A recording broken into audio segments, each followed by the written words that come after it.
इस खबर के प्रायोजक हैं अल फहद टूरिज्म लखनऊ, जहां मौलाना एजाज अहमद नदवी लेकर आए हैं अल फहद टूरिज्म नाम से उम्राह और हज जाने वालों के लिए कम दामों में बेहतर सुविधाएं, जैसे 50,000 रुपये में उम्राह करें और बगदाद तुर्की जैसी जगहों की जियारत। तो इन मशहूर जगहों पर जाने व अधिक जानकारी के लिए संपर्क करें।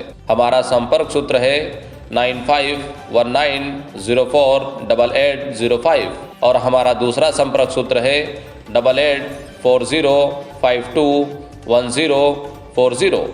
साथ ही हमारा पता है हुसैनगंज रिजेंसी टावर लखनऊ।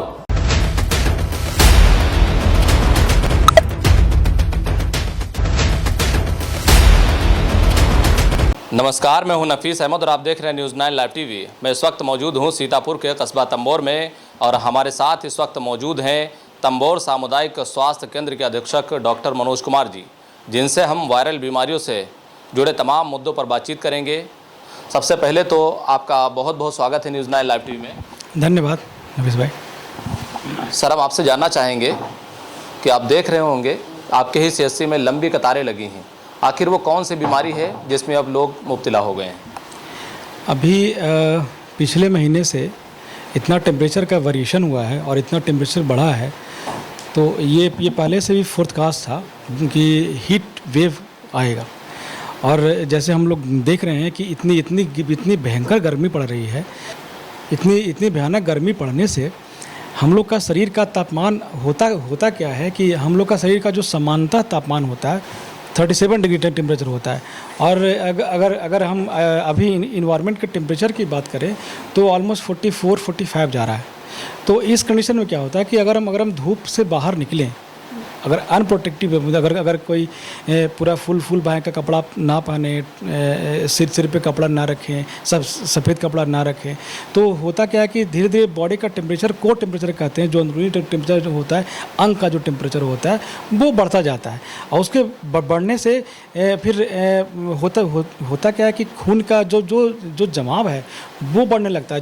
जैसे कि हम लोग जो अंडा बॉयल करते हैं तो प्रोटीन होता है उसमें, तो जैसे बॉयल करने के बाद प्रोटीन जो जम जाता है, उसी तरह हमारे बॉडी में प्रक्रिया शुरू स्टार्ट हो जाती है कि जैसे ही 37 डिग्री के ऊपर हम लोग का बॉडी का टेम्परेचर बढ़ेगा, तो जो हम लोग के बॉडी का जो प्रोटीन है वो कोगुलेट होना शुरू होगा, वो थोड़ा सा जमना शुरू होगा, तभी थोड़ी शरीर में अकड़न होगी। और चूँकि इतना हीट है तो बॉडी का पानी है इवोपरेट होने से डिहाइड्रेशन वगैरह स्टार्ट होता है। उससे आदमी शॉक में चला जाएगा। उससे कभी होता है कि अगर बहुत ज़्यादा डिहाइड्रेशन हो गया तो मृत्यु का कारण भी बन जाता है। ये सब चीज़ें हो रही है।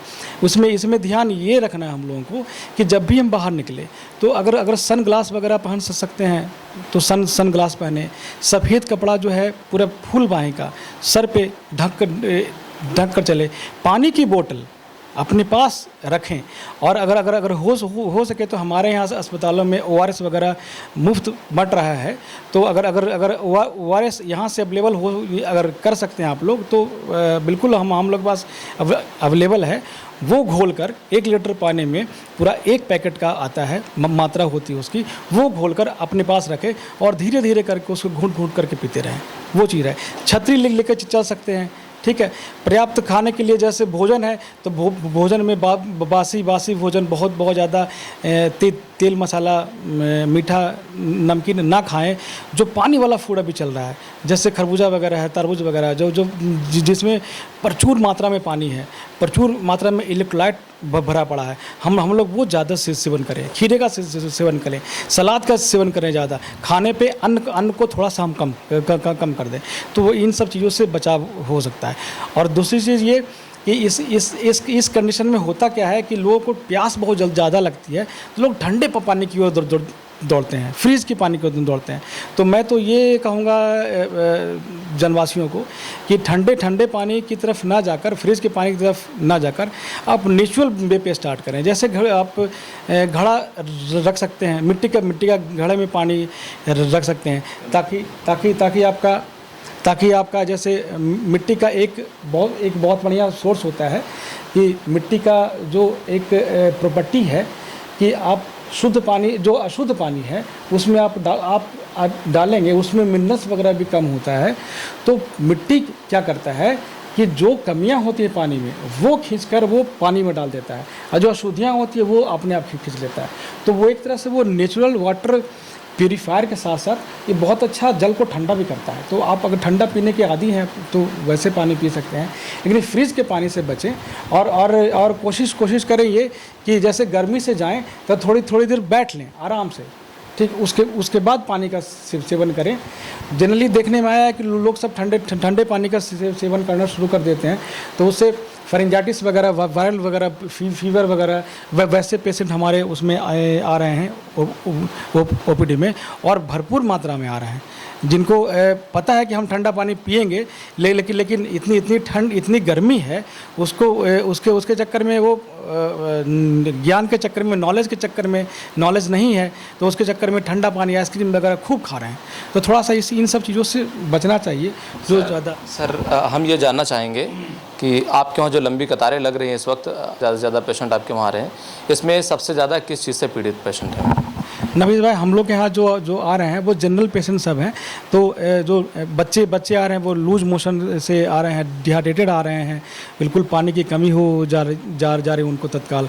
और जो पेशेंट आ रहे हैं, कुछ जो ओपीडी के जो पेशेंट हैं वो हमारे यहाँ वायरल फीवर के भी आ रहे हैं, सोर थ्रोट के भी आ रहे हैं, ब्रोंकाइटिस वगैरह के भी आ रहे हैं, तो रेस्पी के भी पेशेंट आ रहे हैं। बाकी जैसे हमने आपको पहले बताया कि हीट स्ट्रोक के पेशेंट अभी फ़िलहाल वैसा नहीं कोई आया है मेरे पास, लेकिन उससे रिलेटेड जो कॉम्प्लिकेशन है उसको लेकर आ रहे हैं। जैसे कि लोगों को कुछ उल्टा खा लिए तो लूज मोशन हो गया, डिहाइड्रेशन हो गया, उस तरह के पेशेंट भी फ़िलहाल बहुत ज़्यादा आ रहे हैं मेरे यहाँ। फ़िलहाल अभी हीट स्ट्रोक के लिए हमने एक रूम भी तैयार कर रखा है, जिसमें मैंने एसी भी लगवाया है।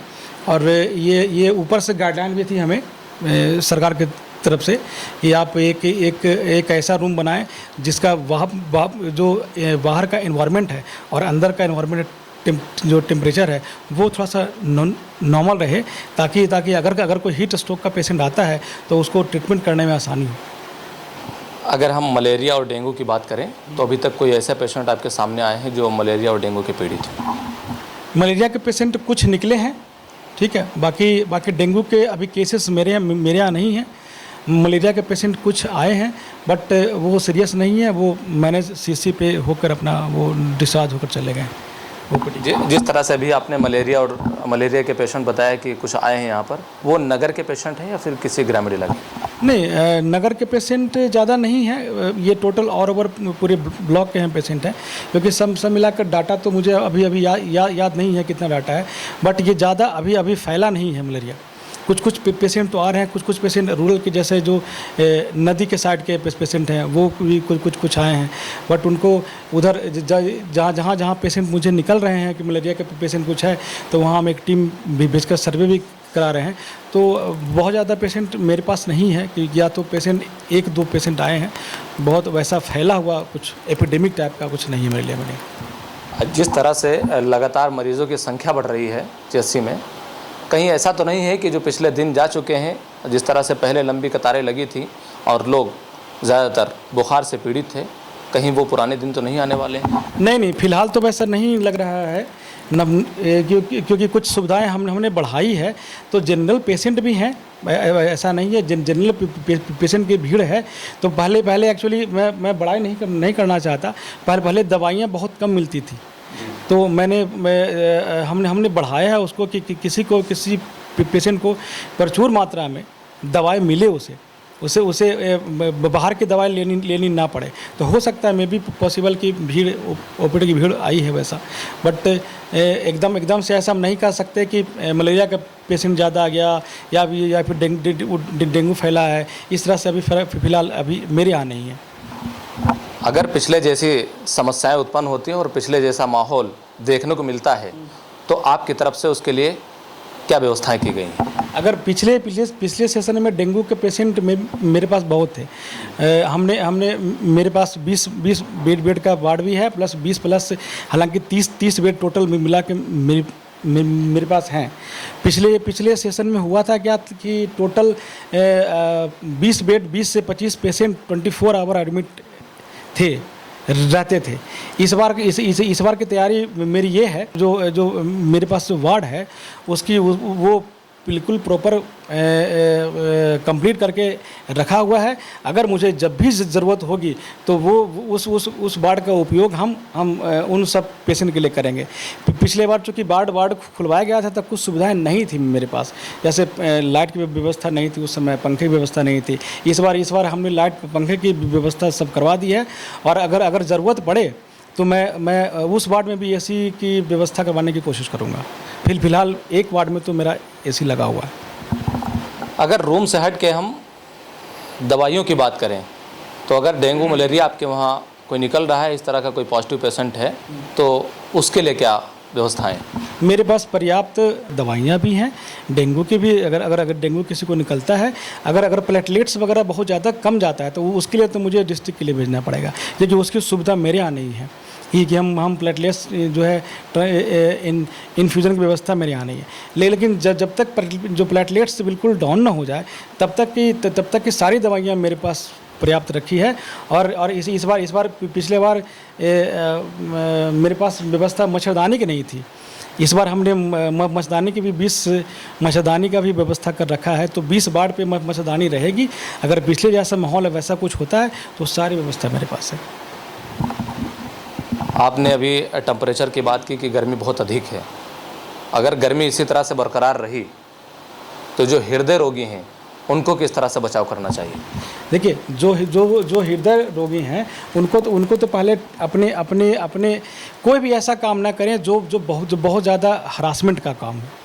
ठीक है, कोई भी अगर उनको अगर घूमने के लिए भी कहा जाए तो कोशिश करेंगे कि एकदम बिल्कुल सुबह का मॉर्निंग का जो लाइट मौसम होता है आप उसमें घूम लें। और ख़ासकर जो गर्मी का समय जो इन्वायरमेंट है, जैसे खासकर 11 बजे ऑलमोस्ट टेम्परेचर बहुत ज़्यादा बढ़ जाता है 11 से 12 के बीच में, और 4 से 5 तक ये रहता है, तो उसमें आप घर से बाहर ना निकले, ज़्यादा बेहतर होगा।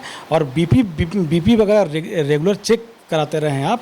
अगर किसी प्रकार की असुविधा होती है तो झोला छाप के यहाँ ना जाकर आप हमारे यहाँ आप सरकारी अस्पताल में आएँ। आपको जो उस समय दिक्कत होगी, जो सुविधाएं हो सकती है आपको, हम लोग करेंगे। अगर हम लोग मैनेज कर सकते हैं यहाँ पर तो हम लोग मैनेज करते हैं, नहीं तो अगर बाय द वे हमें रेफरल करने की ज़रूरत पड़ेगी तो हम एम्बुलेंस 108 से एम्बुलेंस करके उनको हम मैनेज करके प्राइमरी ट्रीटमेंट देके हम लोग भेज देंगे।